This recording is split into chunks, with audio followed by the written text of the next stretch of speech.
de K-pop WWDC.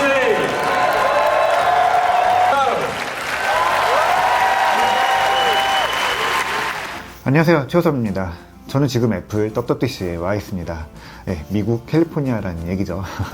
네, 이번에도 온라인으로 하는 거 아니냐라고 생각하실 텐데, 네, 저도 얼떨떨하지만 감사하게도 갑자기 초대를 받아서 지금 현장에 와 있습니다. 네, 아침부터 키노트 보고 여러 가지 행사들 본 다음에 지금 뭐 급한 일들 처리하고 이제 카메라 켜고 앉았는데 벌써 밤이 됐습니다. 2019년 6월에 왔던 게 마지막 WWDC였으니까 꼬박 3년 만에 제가 가장 좋아하는 이벤트에 다시 올 수 있어서 지금 굉장히 감사하게 생각하고 있습니다. 그래도 이번 행사도 온라인이 중심이고요. 아주 일부만 오프라인 이벤트를 좀 시험적으로 병행해서 진행하고 있습니다. 그래도 이게 팬데믹의 극복이라는 상징성을 가질 뿐 아니라요.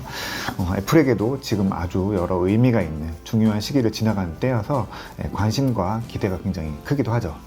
아마 그 기대의 가장 큰 이유 중에 하나는 프로세서가 아닐까요? 오늘 애플이 M2 프로세서와 새 맥북을 발표했죠. 제가 낮에 그 제품들을 보고 왔는데 오늘의 주제는 바로 이 새 프로세서 그리고 맥북 에어입니다. 애플은 지난 2020년 이 WWDC에서 맥의 자체 프로세서 이전 계획을 밝혔고요. 2년 안에 모든 라인업을 전환하겠다라고 발표했습니다. 그리고 그해 이제 가을에 M1 프로세서와 함께 첫 번째 라인업인 맥북 에어와 13인치 맥북 프로를 공개한 바 있죠. 이번 WWDC는 애플이 약속했던 그 2년이 채워지는 시기이기도 하고요. 또 그 첫 M1 프로세서와 관련 제품이 발표된 지 18개월을 지나가는 때이기도 합니다. 여러 가지 흥미로운 기대를 많이 해볼 수 있는 타이밍이죠. 보통 반도체의 어떤 주기, 이게 18개월 약간 상징성이 있잖아요. 그리고 오늘 애플은 딱 그 기대에 맞는 M2 프로세서를 꺼내놨습니다. 먼저 이 칩이 들어간 맥북 에어가 제일 궁금하시죠?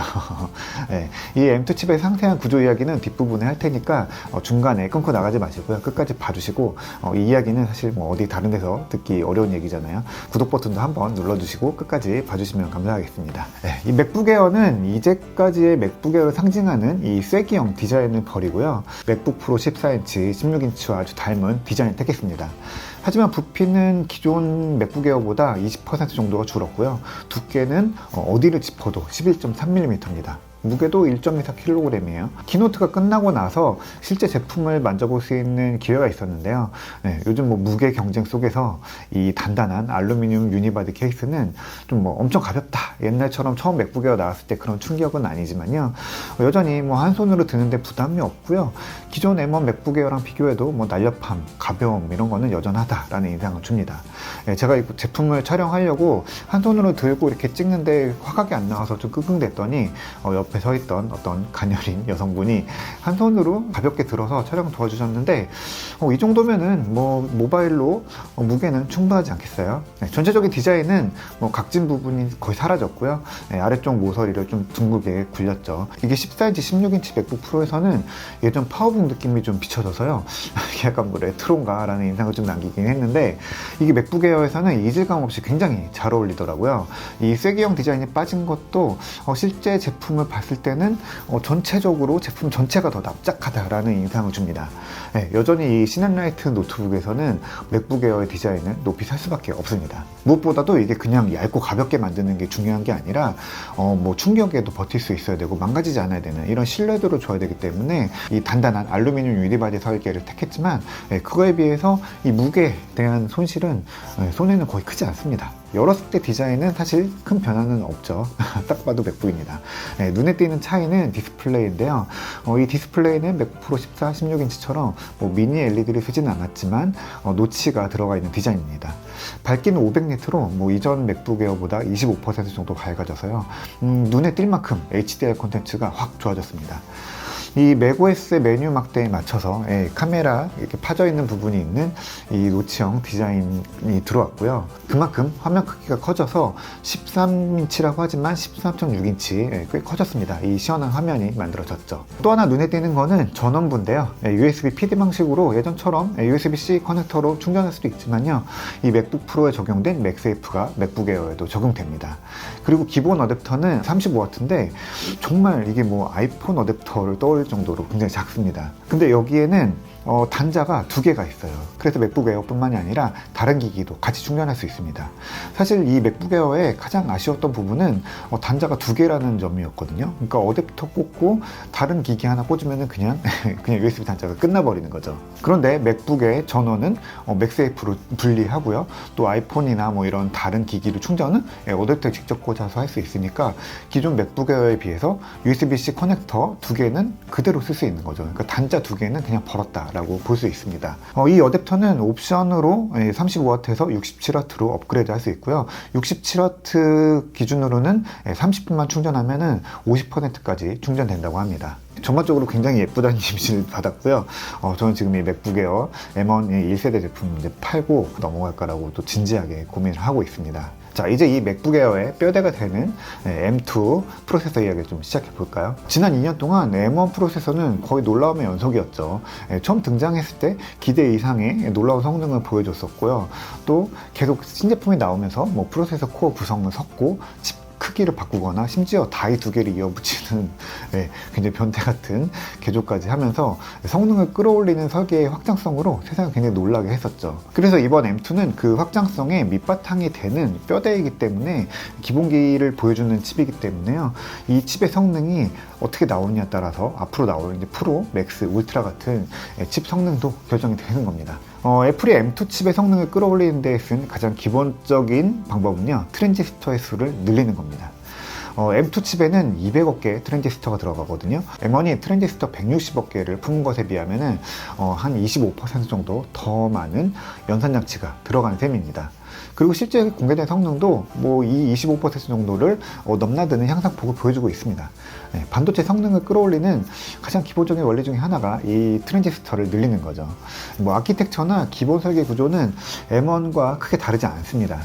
고성능 코어 4개, 저전력 코어 4개가 합쳐진 CPU가 8개 혹은 10개 코어 GPU와 통합이 됐고요. 이 칩을 아우르는 통합 메모리가 들어갑니다. 그리고 성능의 향상은 더 많은 트랜지스터 그리고 더 크고 빨라진 메모리에서 일어납니다. 이런 구조는 사실 M2에 대해서 진작부터 좀 기대했던 부분이긴 합니다. 보통 프로세서 제조사들이 고민하는 게 칩 다이 크기거든요. 반도체를 얼마나 크게 만들 수 있느냐라는 건데 기본적으로 뭐 인텔이나 AMD 같은 이런 범용 프로세서는 조립을 해야 되기 때문에 뭐 크기나 규격이 딱 정해집니다. 그런데 트랜지스터 수를 늘리면은 크기가 달라지고요. 또 성능을 많이 높이게 되면은 메인보드와 통신하는 그 핀도 늘어나야 됩니다. 그러니까 이게 설계 변경이 일어나야 되는데 이런 범용 칩들은 큰 설계 변경이 쉽지 않습니다. 그래서 미세 공정을 통해서 같은 크기 안에 더 많은 트랜지스터를 그 집약 개수를 늘리는 전략이 중심이 되거든요. 그래서 미세 공정이 굉장히 중요하죠. 하지만 애플은 다르죠. 이거 범용 칩이 아니라 애플만 쓰고 또 애플이 직접 설계하는 메인보드에 애플이 직접 만드는 운영 체제로 돌아갑니다. 이 다이 크기나 핀의 개수는 전혀 애플한테 제약사항이 아닙니다. 비용에 치명적인 영향을 끼치지 않는다면 더 많은 트랜지스터를 넣고 더 크게 만들어도 전혀 문제가 생기지 않아요. 그래서 이 M2 프로세서는 실제로도 M1 프로세서보다 꽤 커졌습니다. M1 프로세서도 그렇게 작은 칩 아니거든요. 근데 그 크기를 더 늘린 거죠. 그렇게 해서 성능을 높인 겁니다.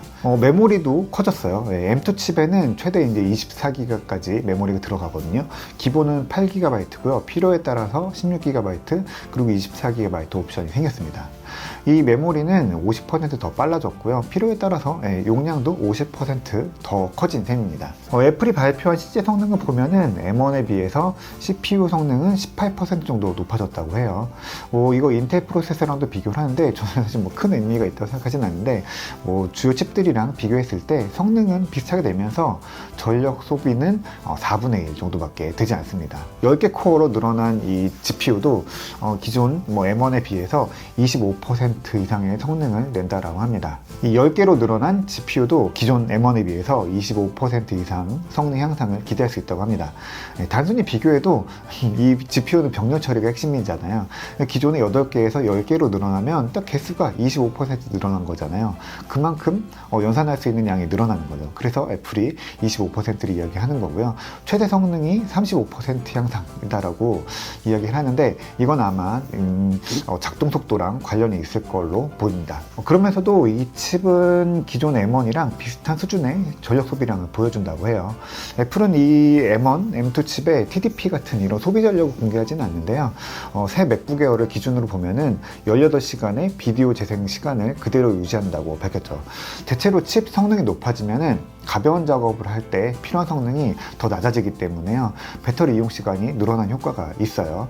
아마도 웹서핑이나 문서 작업에서는 M1보다 더 오래 쓰지 않을까 생각이 됩니다.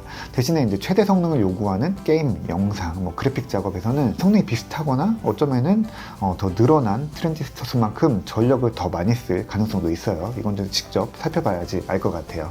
하지만 애플은 그냥 그대로 두는 게 아니라 전력을 많이 요구하는 작업들, 이제 특히 동영상 처리를 맡는 이 미디어 엔진을 개선해서요, 8K 영상을 하드웨어로 처리할 수 있게 됐고요.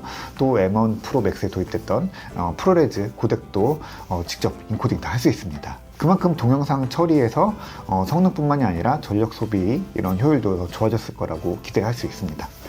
네, 이렇게 맥북 에어가 8K나 고해상도 영상을 처리할 수 있게 되면은 아이폰 카메라도 더 큰 영상을 찍고 또 편집할 수도 있게 되겠죠.